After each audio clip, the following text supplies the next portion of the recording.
ಸಾರ್ವಜನಿಕರಿಗೆ ಮಾಹಿತಿ ನೀಡುವಂತೆ ತಿಳಿಸಿದ್ರು. ಆಯೋಗದ ನಿರ್ದೇಶನವನ್ನ ಪಾಲಿಸದೆ ನಿರ್ಲಕ್ಷ್ಯ ವಹಿಸಿದ 3 ಪ್ರಕರಣಗಳ ಪೈಕಿ 2 ಪ್ರಕರಣದಲ್ಲಿ ತಲಾ 25,000 ರೂಪಾಯಿ ಮತ್ತು 1 ಪ್ರಕರಣದಲ್ಲಿ 15,000 ರೂಪಾಯಿ ಸೇರಿದಂತೆ ಒಟ್ಟು 3 ಪ್ರಕರಣಗಳಲ್ಲಿ 65,000 ರೂಪಾಯಿ ಸಾರ್ವಜನಿಕ ಮಾಹಿತಿ ಅಧಿಕಾರಿಗಳಿಗೆ ದಂಡ ವಿಧಿಸಿ ಆದೇಶಿಸಿದೆ ಎಂದು ಕರ್ನಾಟಕ ಮಾಹಿತಿ ಆಯೋಗದ ಕಲಬುರಗಿ ಪೀಠದ ರಾಜ್ಯ ಮಾಹಿತಿ ಆಯುಕ್ತ ಬಿ ವೆಂಕಟೇಶ ಸಿಂಗ್ ಹೇಳಿದರು.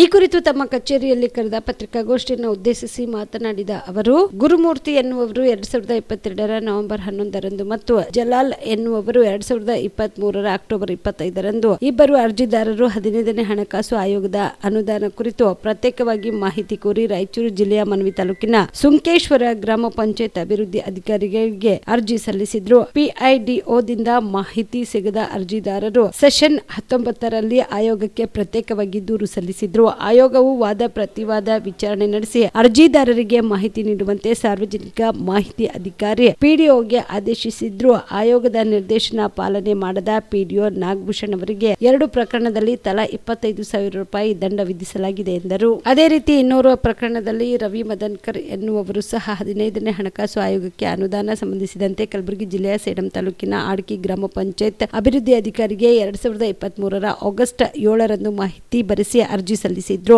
ಸಾರ್ವಜನಿಕ ಮಾಹಿತಿ ಅಧಿಕಾರಿಗಳಿಂದ ಮಾಹಿತಿ ದೊರೆಯದಿದ್ದಾಗ ಅರ್ಜಿದಾರರು ಆಯೋಗದ ಕದ ತಟ್ಟಿದ್ರು. ವಿಚಾರಣೆಯಲ್ಲಿ ಅರ್ಜಿದಾರರಿಗೆ ಮಾಹಿತಿ ನೀಡುವಂತೆ ಆಯೋಗವು ಪಿಐಒ ಅವರಿಗೆ 15/9/2025ರಂದು ಎಚ್ಚರಿಕೆ ಆದೇಶ ನೀಡಿತು. ಇಷ್ಟಾಗಿಯೂ ಮಾಹಿತಿ ನೀಡದೇ ಇರುವುದಕ್ಕೆ ಮತ್ತು ಇತ್ತೀಚೆಗೆ ಜನವರಿ 23ರ ವಿಚಾರಣೆಗೂ ಗೈರಾದ ಪಿಡಿಒ ಭಗವಂತರಾಯ್ ಅವರಿಗೆ 15,000 ರೂಪಾಯಿ ದಂಡ ವಿಧಿಸಲಾಗಿದೆ ಎಂದು ವೆಂಕಟ ಸಿಂಗ್ ಅವರು ದಂಡ ಪ್ರಕರಣಗಳ ಕುರಿತು ಮಾಹಿತಿ ನೀಡಿದರು. ಹಾಗೂ ವಿದ್ಯುನ್ಮಾನ ಮಾಧ್ಯಮದ ಎಲ್ಲ ಮಿತ್ರರಿಗೆ ನಮಸ್ಕಾರಗಳು. ಕಲ್ಯಾಣ ಕರ್ನಾಟಕ ವ್ಯಾಪ್ತಿಯ 7 ಜಿಲ್ಲೆಗಳನ್ನು ಒಳಗೊಂಡಂತೆ ಇರುವಂತಹ ಕರ್ನಾಟಕ ಮಾಹಿತಿ ಆಯೋಗದ ಕಲಬುರಗಿ ಪೀಠದ ರಾಜ್ಯ ಆಯುಕ್ತರಾಗಿ ನಾನು ನೇಮಕಗೊಂಡ ನಂತರ ನವೆಂಬರ್ ತಿಂಗಳಿನಿಂದ ನಾನು ಈ ಪೀಠದಲ್ಲಿ ದಾಖಲಾದಂಥ ಪ್ರಕರಣಗಳ ವಿಚಾರಣೆಯನ್ನು ಆರಂಭಿಸಲಾಯಿತು. ಕಳೆದ 8 ತಿಂಗಳಿನಿಂದ ಈ ಪೀಠದಲ್ಲಿ ಯಾರೂ ಆಯುಕ್ತರಿರಲಿಲ್ಲ. ನಾನು ಅಕ್ಟೋಬರ್ 21ರಂದು ಅಧಿಕಾರ ಸ್ವೀಕರಿಸಿದ ಬಳಿಕ 10 ದಿನಗಳ ತರಬೇತಿ ಪಡೆದು ಇಲ್ಲಿ ನಮ್ಮ ಪೀಠದಲ್ಲಿ ದಾಖಲಾದ ಪ್ರಕರಣಗಳಿಗೆ ಎಲ್ಲ ಅರ್ಜಿದಾರರಿಗೆ ಮತ್ತು ಅಧಿಕಾರಿಗಳಿಗೆ ನೋಟಿಸ್ ಜಾರಿ ಮಾಡಿ ನವೆಂಬರ್ 24ರಿಂದ ನಾವು ನಮ್ಮ ವಿಚಾರಣೆಗಳನ್ನು ಮತ್ತು ವಿಲೇವಾರಿಯನ್ನು ಆರಂಭ ಮಾಡಲಾಯಿತು. ವಿಶೇಷವಾಗಿ ಈ ಪೀಠದಲ್ಲಿ ಇರ್ತಕ್ಕಂಥ ಪ್ರಕರಣಗಳು ತ್ವರಿತವಾಗಿ ವಿಲೇವಾರಿ ಮಾಡಬೇಕು ಎಂಬ ಹಿನ್ನೆಲೆಯಲ್ಲಿ ವಾರದಲ್ಲಿ 5 ದಿನ ಕಡ್ಡಾಯವಾಗಿ ಎಲ್ಲ ಪ್ರಕರಣಗಳನ್ನು ನಾವು ವಿಚಾರಣೆ ತೆಗೆದುಕೊಂಡು ವಿಲೇವಾರಿ ಮಾಡಿದ್ದೇವೆ. ವಿಶೇಷವಾಗಿ ಹೇಳಬೇಕಂತಂದರೆ ಕರ್ನಾಟಕ ಮಾಹಿತಿ ಆಯೋಗದ ಮುಖ್ಯ ಕರ್ತವ್ಯ ಅಂತಂದರೆ ಸಾರ್ವಜನಿಕರು ಮಾಹಿತಿ ಕೋರಿ ಅರ್ಜಿ ಸಲ್ಲಿಸಿದಾಗ ಅವರಿಗೆ ಸಕಾಲಕ್ಕೆ ಮಾಹಿತಿ ಒದಗಿಸುವುದು ಪ್ರತಿವಾದಿಗಳಾದ ಮತ್ತು ಸಾರ್ವಜನಿಕ ಮಾಹಿತಿ ಅಧಿಕಾರಿಗಳಾದ ಸರ್ಕಾರಿ ಅಧಿಕಾರಿಗಳ ಮುಖ್ಯ ಕರ್ತವ್ಯ.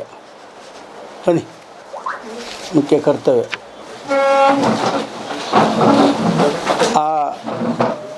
ಪ್ಲೀಸ್ ಮುಖ್ಯ ಕರ್ತವ್ಯ.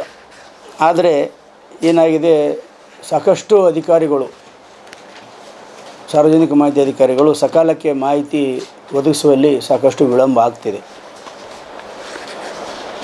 ವಿಶೇಷವಾಗಿ ಗ್ರಾಮೀಣಾಭಿವೃದ್ಧಿ ಇಲಾಖೆಯಲ್ಲಿ, ಪಂಚಾಯತ್ ರಾಜ್ ಇಲಾಖೆಯಲ್ಲಿ ಸಾಕಷ್ಟು ಪ್ರಕರಣಗಳು ನಮ್ಮಲ್ಲಿ ದಾಖಲಾಗ್ತವೆ.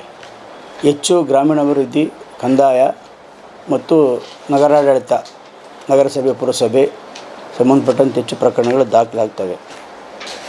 ಈ ಹಿನ್ನೆಲೆಯಲ್ಲಿ ಹೆಚ್ಚು ಪ್ರಕರಣಗಳು ಪಂಚಾಯತ್ ರಾಜ್ ಅಭಿವೃದ್ಧಿ ಅಧಿಕಾರಿಗಳೇನಿರ್ತಾರೆ, ಪಂಚಾಯತ್ ಅಭಿವೃದ್ಧಿ ಅಧಿಕಾರಿಗಳ ಮೇಲೆ ಇರೋದರಿಂದ ಅಂಥ ಅಧಿಕಾರಿಗಳು ಸಕಾಲಕ್ಕೆ ಮಾಹಿತಿ ಕೊಡದಿದ್ದರೆ ಅವರಿಗೆ ದಂಡ ವಿಧಿಸುವುದು ಅನಿವಾರ್ಯ ಆಗ್ತದೆ. ಹೆಚ್ಚು ಪ್ರಕರಣಗಳು ಅದೇ ಇಲಾಖೆಯಿಂದ ದಾಖಲಾದ ಕಾರಣ ನಾನು ಅಧಿಕಾರ ಸ್ವೀಕರಿಸಿದ ನಂತರ ಮೂರು ಜನ ಪಿ ಡಿ ಒಗಳಿಗೆ ಒಬ್ಬನೇ ಪಿ ಡಿ ಒಗೆ ತಲಾ 2 ಪ್ರಕರಣದಲ್ಲಿ ಪ್ರತ್ಯೇಕವಾಗಿ 25 ಸಾವಿರ ನಾನು ದಂಡ ಹಾಕಿದ್ದೇನೆ ಮತ್ತು ಅದು ವಿವರಗಳನ್ನೆಲ್ಲ ನಿಮ್ಮ ಪ್ರೆಸ್ ನೋಟ್ನಲ್ಲಿ ಕೊಟ್ಟಿದ್ದೇನೆ. ಕಾಮರೆಡ್ಡಿ ಆರ್ಥೋ ಮತ್ತು ಟ್ರಾಮಾ ಕೇರ್ ಆಸ್ಪತ್ರೆ ಕಲಬುರಗಿ. Doctor S B. ಕಾಮರೆಡ್ಡಿ ಹಾಗೂ ಡಾಕ್ಟರ್ ಪ್ರತಿಮಾ ಎಸ್. ಕಾಮರೆಡ್ಡಿ ಸಾರಥ್ಯದಲ್ಲಿ ಕಳೆದ 11 ವರ್ಷಗಳಿಂದ ಸಾವಿರಾರು ರೋಗಿಗಳಿಗೆ ದಿನದ 24 ಗಂಟೆ ತುರ್ತು ಸೇವೆ ನೀಡಿದ ಶ್ರೇಯಸ್ಸು.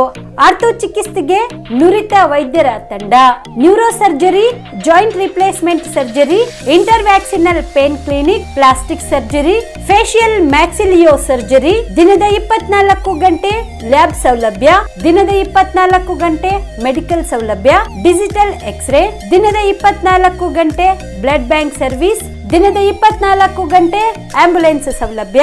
ಹೆಚ್ಚಿನ ಮಾಹಿತಿಗಾಗಿ ಸಂಪರ್ಕಿಸಿ ಸರ್ಕಾರಿ ಐಟಿಐ ಕಾಲೇಜು ಮುಂಭಾಗ, ಕಾಮರೆಡ್ಡಿ ಆರ್ಥೋ ಮತ್ತು ಟ್ರಾಮಾ ಕೇರ್ ಆಸ್ಪತ್ರೆ ಕಲಬುರಗಿ. Phone number 084722566163.